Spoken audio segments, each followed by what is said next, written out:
This is Caitlin, your host of the NoSleep4Dramas Podcast, where we get no sleep and survive on coffee to watch just one more episode at night.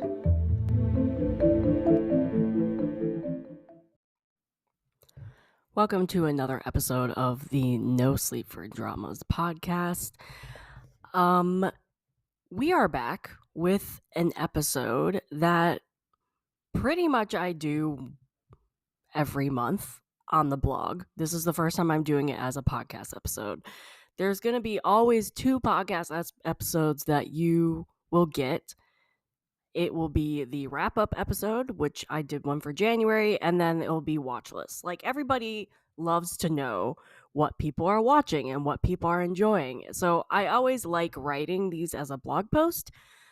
Thought, why not also do it as a podcast episode? I think people enjoy hearing people's opinions and thoughts on what they're currently watching, and then if they like it or not. Because then, if the podcast host likes it, it might make you click play as well, especially if your watch list is small or you're looking for something new to watch.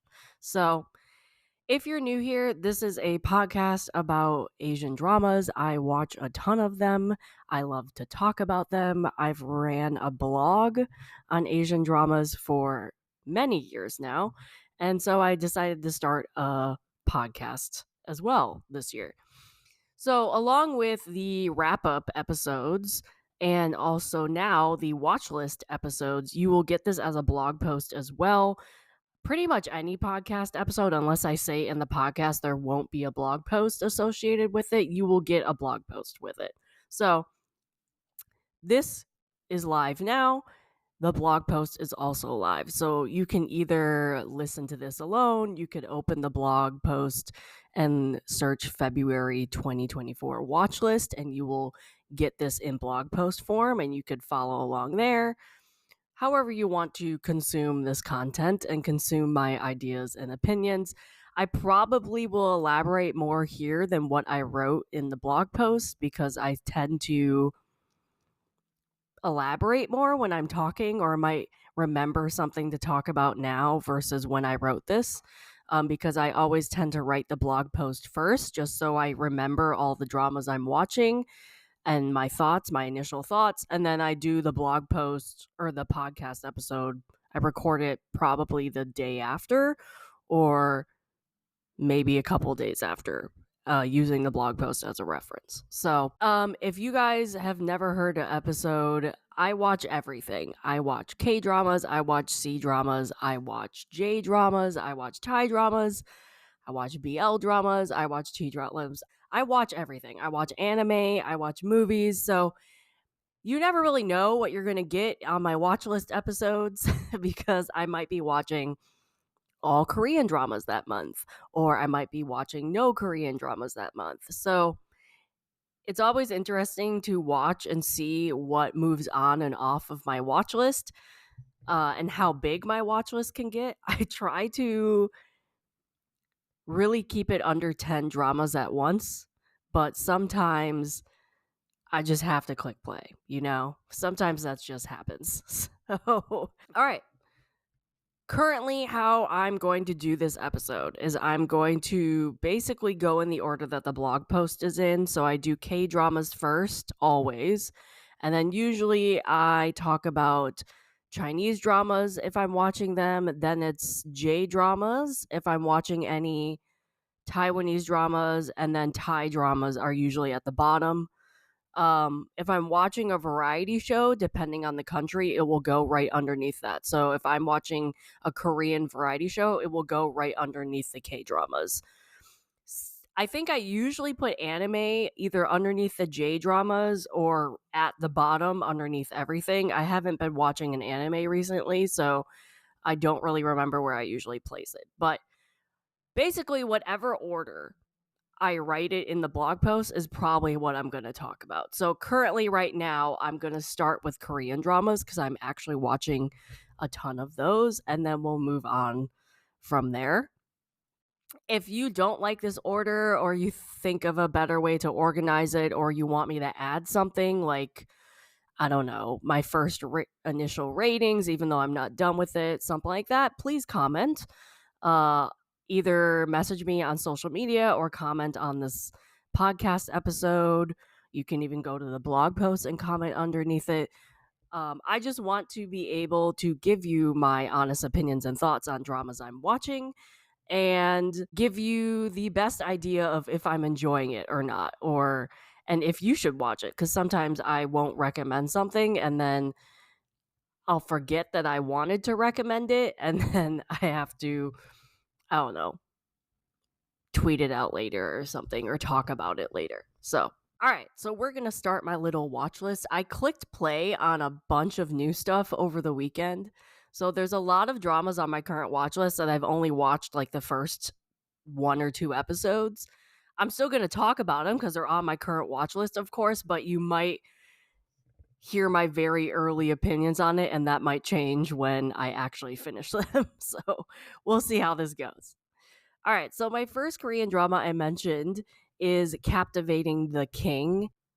I've only watched the first episode of this because I just was trying to watch a lot of other dramas and trying to finish a ton. Okay, side note, okay? We all know from my January wrap up, but also just like my social media, that January 2024, while I thought was going to be like a big drama watching month for me, it was not. I had life happen, I had stress happen, and basically none of what I wanted to finish I actually finished. So I came into February really behind on most of my on-air Korean dramas, and honestly, I'm still behind on some of them because I was trying to finish up other ones so I could take stuff off my list. So Captivating the King was one of those dramas because it started in the end of January, and I just watched the first episode, and then due to other dramas, I never went back. If you don't know what Captivating the King is, it stars Jo Jun-suk and Shin Se-kyung, with the second male lead being Lee Shin Young. I loved the first episode of this. I'm a big fan of Jo Jun-suk. I haven't watched all of his dramas, but everyone I've seen, he is just so charismatic and expresses a lot with his eyes. And I'm one where I'm a huge fan of actors who can emote a lot of emotion through their micro expressions and through their eyes. And he is one that does it very well. He also, like, you never see him play the same character twice. At least I haven't. All of his roles are very different from each other, and I don't think I've ever seen him in a historical Korean drama. I could be wrong, but I was really interested to see him in Captivating the King because from the trailers it looked really angsty, and don't think I've ever seen him play a super angsty, like a role in a super angsty show. So I was curious about that. Shin Se-kyung, she is a hit or miss for me. I either love her, I love the drama she's in, or I don't. It's nothing really, I don't really know if it's really her, or if it's just her drama choices. I haven't figured that out. In terms of Captivating the King, though, I think she's done very well, at least with the episode I've watched. I think she's done very well with this role. I like her in this role. I also like the chemistry between Jo Jun-suk and Shin Se-kyung. I like how they played off of one another in the first episode. So I'm very curious to watch more. I'm not dropping it, even though I'm really behind, because I've heard some rumblings on social media and everything on how interesting this is. Obviously, it is very angsty. Like, I just have to say, shout out to Choi Dae-hyun. I've watched him. He's a support role and a ton of stuff, and he's always good. Him playing the king, like the brother king in this drama, is excellent. He always does these very tortured roles well.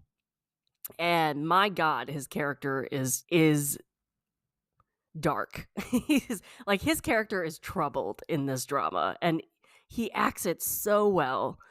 And so I'm really intrigued to watch more of it. I really need to watch more of it because I've just heard such good things about it, and Jo Jun-suk is killing this role from what I've watched and like the random clips I've seen.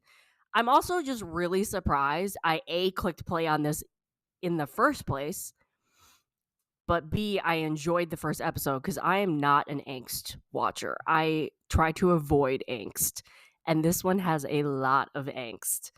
But for some reason, it worked for me. For some reason, it didn't bother me. I was intrigued by all the angst. So I'm excited to watch more. I just actually need to watch more.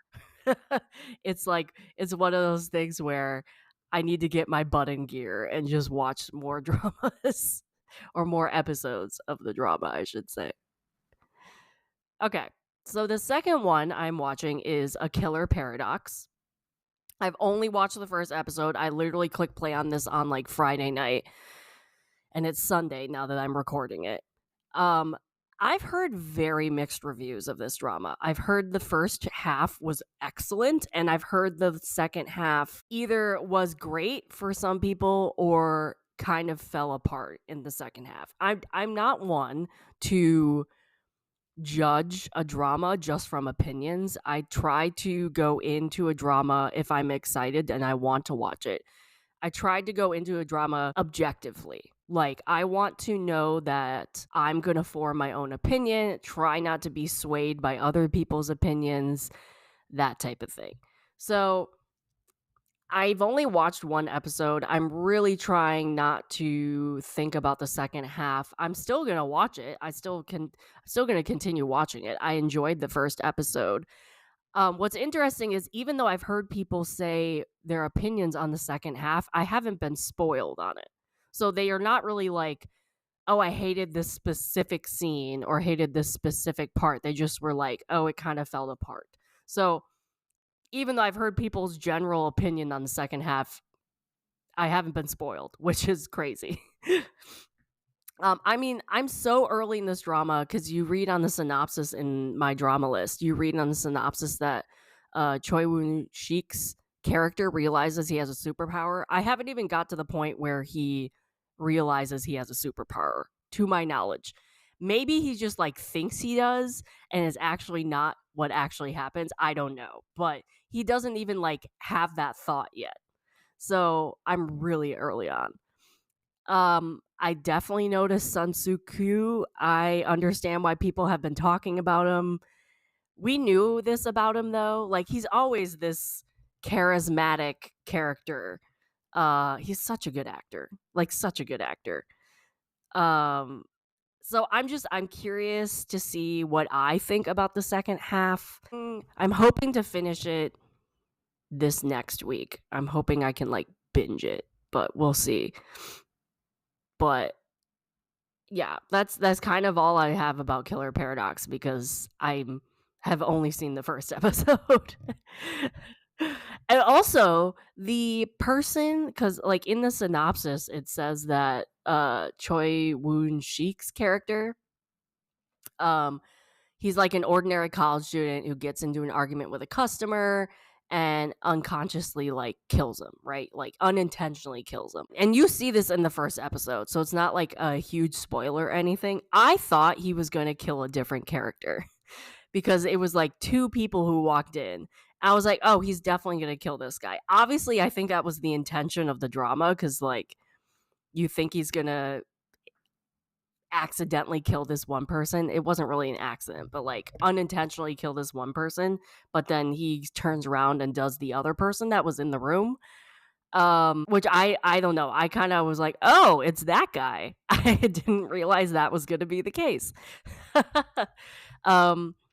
I also have not read the webtoon, so I have no idea where this is going.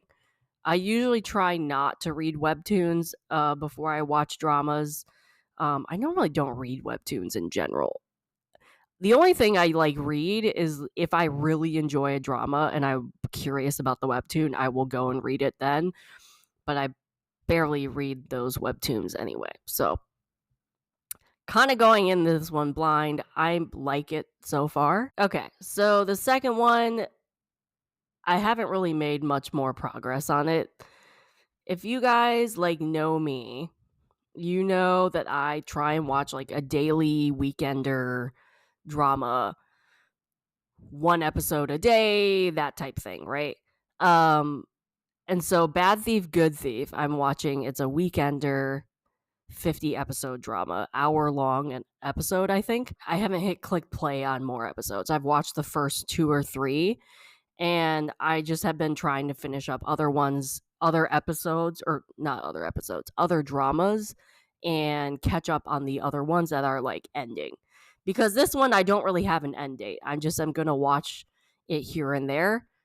I tend to watch one of these a year, maybe 2. So it now that most of my on-air dramas from the ones I've started in January are either ending or have ended, I'm hoping to watch more of them. I'm not really far in this one. I'm still in the part where the leads are still children. I haven't watched more, also because it was unexpectedly sad in the beginning. I wasn't expecting how sad it was. So I just have not been in the mood as well to click on an episode knowing that I would probably cry.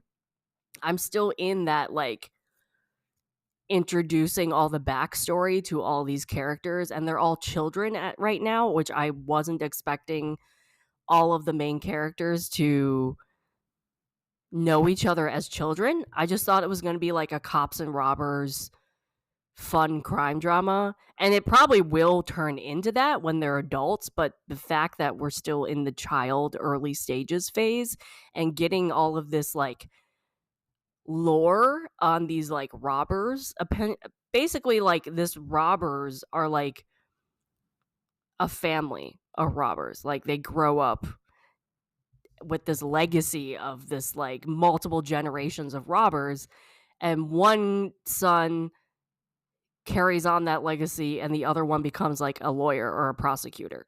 So it's they're now on opposite sides, I haven't gotten to that adult part. So we're still being explaining what these robbers were, what the lore was, their actual place in history. There's a whole thing with Korean history and these robbers and their backstory. So I just was not expecting that at all. I wasn't expecting so much lore and so much connection to actual history. I'm assuming some of these stories being said in this lore are actual people and are actual history of Korea, which I'm curious if it's actually true, because I mean it sounds like a topic that would be interesting to research.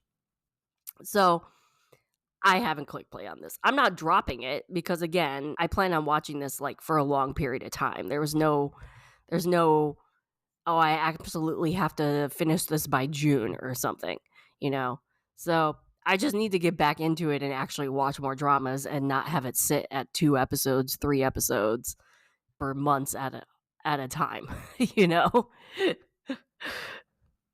Okay.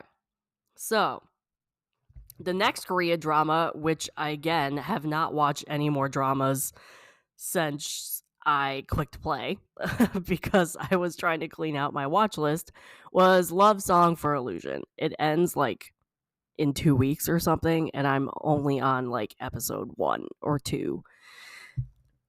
I mean, I'm not dropping this. It's definitely, it has elements I think I will love. It has an assassin, it has, I wouldn't say it was magic, but it's supernatural stuff. It has family drama. I mean, it has a ton of things, duo personalities. It has a ton of things I normally like in a drama. So it's not I dislike what I'm watching. Again, it's a thing of circumstance where because January was so bad with me watching things and finishing things, I was behind on a ton of my dramas because I just didn't watch dramas. I think and I think this is one that I will enjoy. I just need to watch more episodes. And the thing with my my previous like January watch list blog post, like I'll mention this again. I love Park Ji-hoon. He's an amazing actor. He's like just so talented and so expressive, and I love watching him act, and I love watching him do these roles that are so different from one another. And the fact that his character has duo personalities in this, like, I know he will pull that off well. And he did in the first episode. Like, he did. But again, it was the first episode. That was the only, I think it's now on like episode 12. So it's like, I've only scratched the surface of this drama, you know? And I need to watch more episodes, and I need to get caught up because I haven't seen a ton of people watch this one, but the people have seen watching it have enjoyed it. Like it's a good drama. So I just need to watch more. Okay. Next Korean drama I'm watching is of course Marry My Husband. Like who isn't watching this? Cuz man, I've been spoiled all over the place with this drama. Like I cannot escape spoilers. And I've tried hard. And to the point where like I've been spoiled so much, I'm just waiting until it's done, which I think it ends next week, or maybe technically it ends. I'm recording this on a Sunday. It ends the day before I put this episode out. So I'm basically waiting for it to end, and then I'm just going to binge it because there's just so many people talking about it all over the place that I'm so far behind on it at this point that like there's no way I'm going to not know everything that's happened, you know? I mean, we all know episode 12 made social media have a meltdown. And again, this is another drama that kind of got affected by my January bad watching drama month. So it's totally on me. I just didn't watch more episodes. And I don't want to avoid social media for an entire month just to avoid spoilers. So basically, I'm just like, I'm liking it from what I've seen. Like the first 5 episodes, I think I'm on like episode 6 or 7. The first episodes I've watched, I loved. Like I love those. But I know like who enters the picture. I know I haven't seen those episodes, so I have no idea what I feel about them. I'm definitely going to continue. It's not like the people's reactions on social media has deterred me from watching the episodes myself. I'm also haven't read the webtoon on this, so I have no idea where it's headed. I'm really curious what will happen in the last 2 episodes. And of course, I need to catch up and finish it this week because it ends on Tuesday. Okay, so next one is My Happy Ending. Another drama I haven't watched more episodes on. I'm still obsessed with it. I still love it from what I've watched. I think I've watched 6 episodes. It ends also this coming week, so I need to watch more and finish it. Here's the thing. I haven't been spoiled on My Happy Ending as bad as Marry My Husband, because even if I saw a clip of this drama, I have no idea what's going on. And like that's the point of the drama, is like you don't really know if what is happening in the drama is all in Jang Nara's head or if it's actually happening. At least within the 5 episodes I've watched. I don't know about the other ones, but within the first 5 or 6 episodes I've seen, like Jang Nara is such an unreliable narrator that like you don't know if what you're watching is actually happening. So whenever I see a clip about this drama, I don't feel like I'm spoiled because I have no idea if like I'm not seeing the scene where it's like this was all in your head, you've gone crazy, or if it actually happened and now they're dealing with the repercussions of whatever happened. Like I have no idea where the story is right now. So we'll see. We'll see. I'm praying that this drama ends well though, because I've had a lot of fun with it. I've liked the first 5 or 6 episodes that I've watched. And I also am praying that the one thing I want happen with this drama will actually happen by the end. I have a major second lead syndrome with this. And I have no idea if like he is actually going to end up with her, if he's actually real, or if it's all in her head. I don't know at this point because again, I'm have many episodes to watch. But also she's married at the point that like I'm at. So obviously she's not going to like cheat on her husband or anything like that. I mean, he is, but at least I think he is. He's a scumbag. Her husband needs to like disappear. So yeah, it's just I'm really excited to see how this ends. I hope it ends well. I hope I enjoy the ending. I hope it's a satisfying ending because I've had a lot of fun with this drama of what I've watched. I wish more people were watching it because if it has a satisfying ending, I will totally recommend My Happy Ending. It's a fun time, especially if you like those dramas that are one makjang, like it's a crazy time. Two, if you don't want a predictable drama, like you don't know what is real and what isn't, so you don't know if where the story is going. And I love that. I love when I can't predict a drama. So I'm all here for that one. All right, so the last Korean drama I am watching is Queen of Divorce. I've watched the first 4 episodes of this drama. I haven't watched this past week's episodes. I have seen a clip that I'm not really happy about, so I'm decided to wait until the next episode so I can go straight into the next episode. I will agree with other people. It's not what I expected because especially the posters, you would think you're getting like a rom-com, like a comedy drama. You do get a little bit of that, especially with the support cast, but like overall, you're dealing with a revenge drama. Like you have our female lead, her ex-husband is another horrible husband. we have many horrible husbands in the first month and a half of Korean dramas. But our female lead, Lee she plays this like essentially she was a housewife at the beginning of this drama. Before that, she was a lawyer in her husband's firm, and then she basically quit being a lawyer. Basically, her ex-husband's family, including him, makes it seem like she did a crime, so she goes to prison instead of them, and they divorce her, and she gets out of prison and like has nothing left, and she has to become a lawyer again and try to find herself again while dealing with this horrible husband. And she decides to start this business where they handle divorces or handle like difficult divorces. Like people come to them with like, I cannot divorce my husband because I'll get nothing, or I can't divorce my wife because I'm reliant on her for this, and this. Like they have weird marriages that it's tricky to divorce them, whether they're rich or not. So it's interesting concept in terms of like cases they get, because the cases are dramas within themselves because some of these people they're dealing within these cases are horrible people. But then you have the overarching EGA drama with her ex-husband and kid, and then you have Kang Ki-young coming in, who was an old flame of hers. Like there's a lot going on that I enjoy.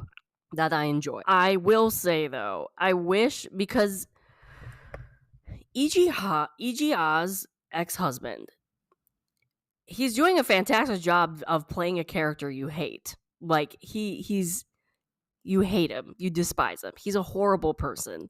He divorced her and remarried somebody else and still claims she's cheating on him by even being remotely close to Kang Ki-young, even though they work in the same building.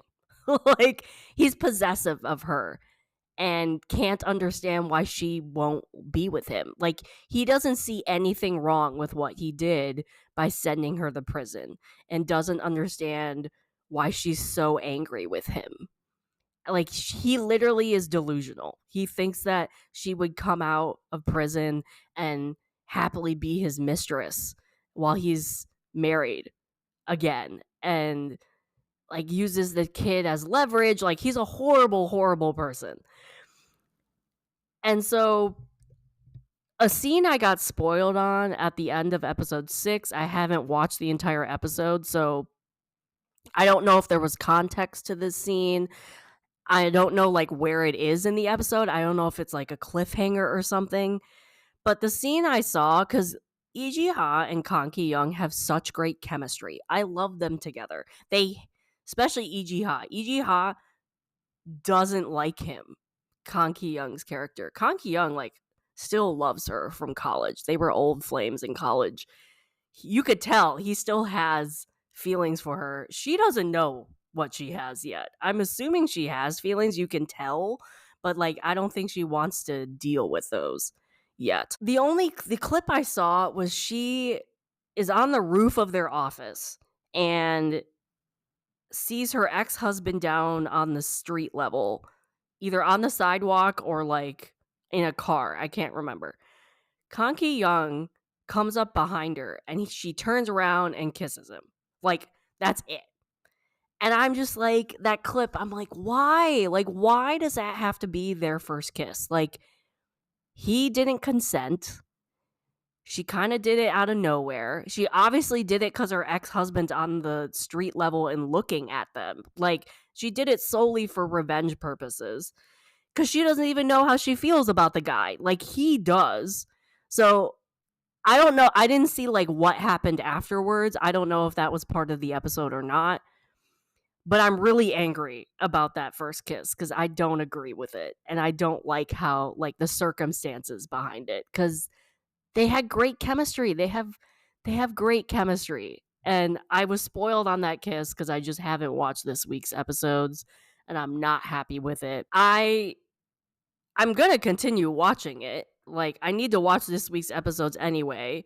And I like them together. I just don't agree with that kiss. And I'm hoping once I watch the episode and I see Kang Ki Young's reaction, maybe he'll like push her away. I'm not really sure. Or maybe she'll, I don't know, regret it. I don't know. I don't know. Either way, I don't like that kiss scene. I like the drama. I'm enjoying the drama. I want her delusional husband to go down in flames, but I just don't agree with that kiss scene whatsoever because there's just so many other ways you could do it and still have like a tropey kiss scene. Like, you didn't have to have that circumstance at all. Like, if anything, they like the husband's so delusional. You could like literally grab Kang Ki Young's hand and he would fly off the rails. The husband's that delusional. Like, it didn't have to be a kiss, you know? So I'm really not happy with that first kiss because I know it was the first kiss. I've watched the first 4 episodes. Like, if they had to have kissed, and that's the first kiss. So I'm not happy with that. Overall, though, I'm still liking Queen of Divorce. I think they have great chemistry. I'm curious about all the other cases they have. I want their relationship to progress. We'll just have to see how this goes. Okay, so moving on from Korean dramas, we are now going to Japanese dramas. I think I might finish this Japanese drama either today, maybe tomorrow. It will be in the next couple days. It's short. It's only 8 episodes. I'm surprised by this one. Like, I don't know. I don't know if like surprise is the best word to use. I think I just like didn't know what to expect. Cause like on the surface level, and I made like a TikTok about this on my socials and I put a story up on Instagram. So if like you guys have heard this already, I'm sorry I'm repeating myself, but I love this drama. I've watched the first 6 episodes at this point, maybe 7. I think it was 6. And on the surface level, you're watching the trailer, like you're reading the synopsis, you're watching the teaser, and on the surface level, you think you're just gonna get like a family who have always been like trained as they grow up and their life has been ninjas. They're a family of ninjas. Like, they are born, they are trained, they are raised to be in this lifestyle. And they are put into a situation where they have to like save Japan from this crisis that is happening. And that's what you get in like the trailer and the synopsis. And like overall, you're like, oh, cool, that's great. That would be an amazing drama to watch. It has lots of action. You'll see like ninja-esque things like sneaking around and all the weapons, like some of the cliche ninja stuff you think of, right? And what I loved about this drama, though, is like it's so much more than that. And I think this is a common thing I've found with Japanese dramas in general. You watch a trailer and you watch a teaser and you think you're getting one thing on the surface level, but then when you actually start watching it, it's so much more than what you saw in the trailer. Like, for example, Netflix had a romance drama come out, I think in 2022, called He's Expecting. And it's all about this alternative society, alternative reality type thing in modern Japan, where instead of the women getting pregnant, it's the men who get pregnant. And I really just clicked play on this because I thought it would be an interesting concept to watch. Like, who would think to like a drama about the men of society getting pregnant? Like, who would think that up? Like, I thought that would be really interesting. When I started watching it, like, yes, you do get a relationship between a woman and the man ends up getting pregnant. But overall, the drama is using the drama as a platform to talk about societal issues. Like, the man gets pregnant and then he encounters all this stuff that normally a pregnant woman would encounter in our society and kind of just have to deal with. And he gets angry and frustrated because he's like, I'm 8 months pregnant and I have to deal with this crap. And as a woman, if you've ever experienced pregnancy, you'll relate to that statement, whatever he says. No matter if you're Japanese or not, he like has there's some issues that he brings up that I think every pregnant woman, no matter where you live, have encountered at some point or another.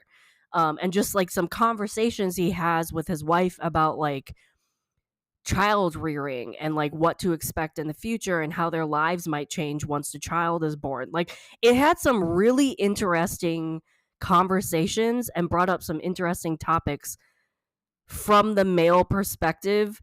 Like, to see the male perspective being done by the woman in the drama and the female perspective being done by the man who is pregnant in the drama was a really interesting dynamic. And that is just not something you thought you were gonna get in the trailer.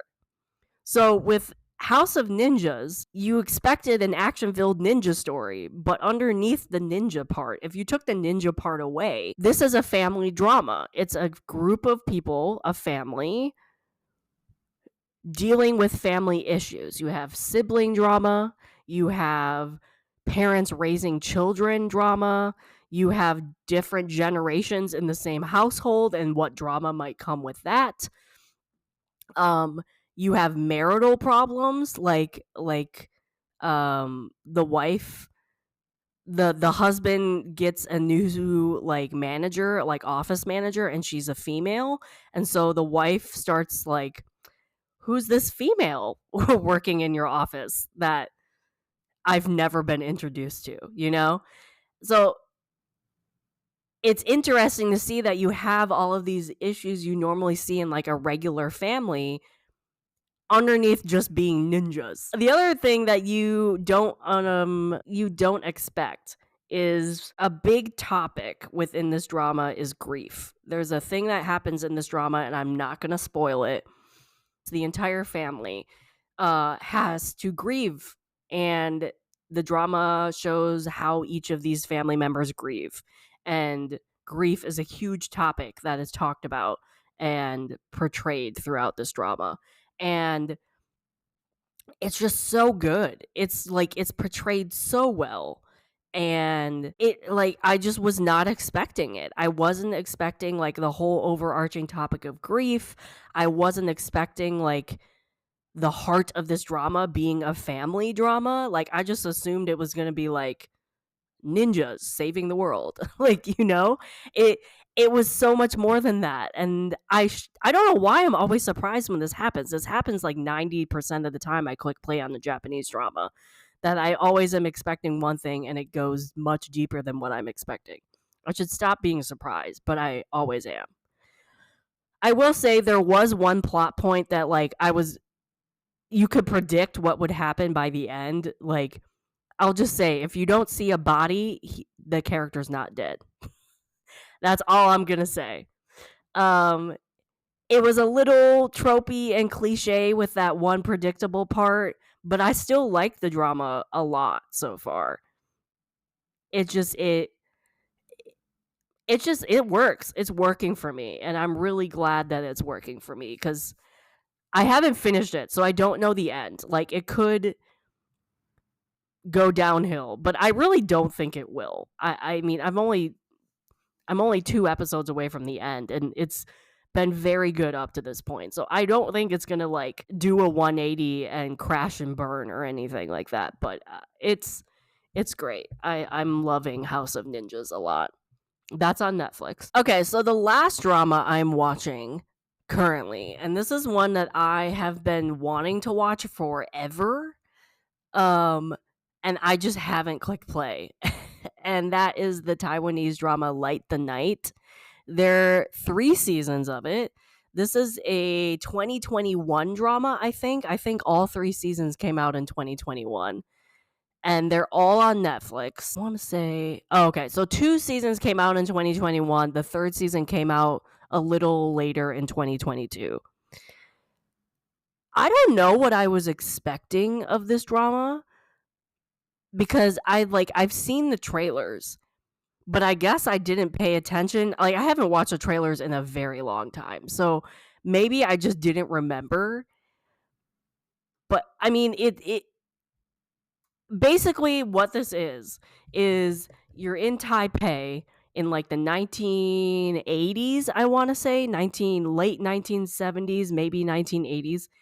And it's all about these 2 women specifically who open up a very popular nightclub. And mostly the people who come to the nightclub are Japanese. And so I assumed it was going to be about these 2 women and then the employees at this nightclub, all women, except for like some waiters. Overall woman cast dealing with life, like navigating relationships, navigating friendships, navigating like coworker relationships, like just women helping women drama, And then I watched the first episode and a murder happens. I'm like, oh, I was not expecting this. I was not expecting this drama to be a murder drama. So I like it so far. I've only watched the first episode. I was thrown off on the fact that it was going to be a murder drama. I don't know why I didn't catch that when I was looking at MDL or the trailer or something. A lot of people love this drama. A lot of people have watched it and were like, oh, I liked it. You'll like it. They recommended it to me. So I'm finally watching it. I will say, if you are a watcher of Taiwanese dramas, you will recognize someone in this drama. Like, everybody who's anybody in Taiwanese drama land is in this drama, whether it's the main cast or a cameo. Like, I think pretty much everybody will make an appearance at one point or another over the next 3 seasons. And the seasons are short. They're only like 6 to 8 episodes. So it's not like a super long drama.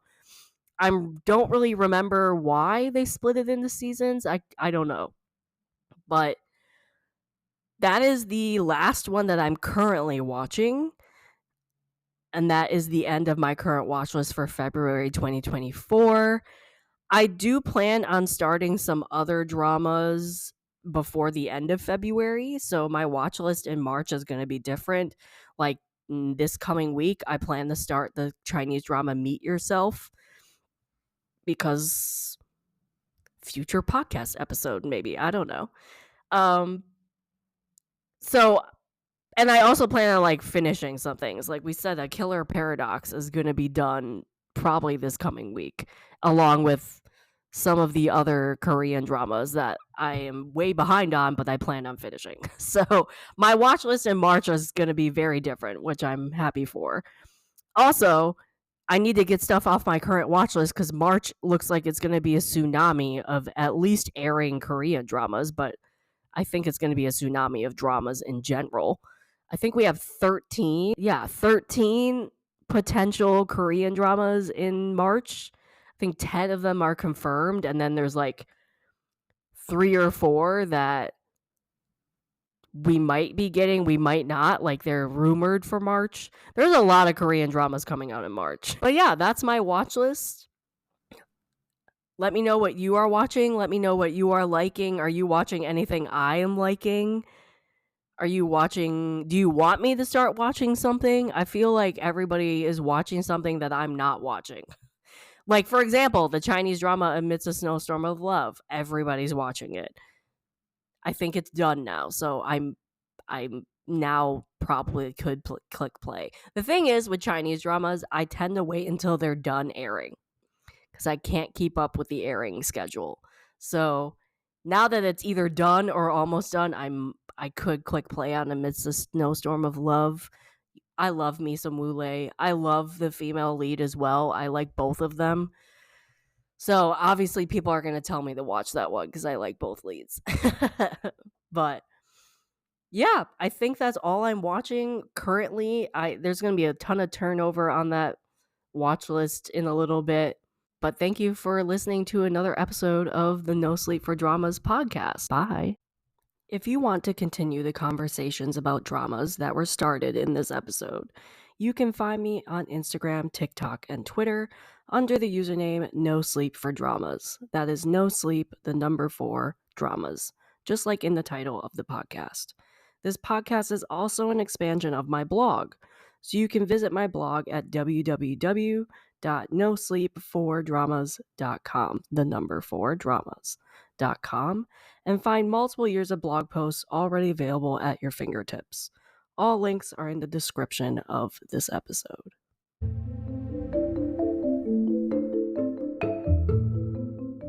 This has been an episode of the No Sleep for Dramas podcast, and I am your host, Caitlin.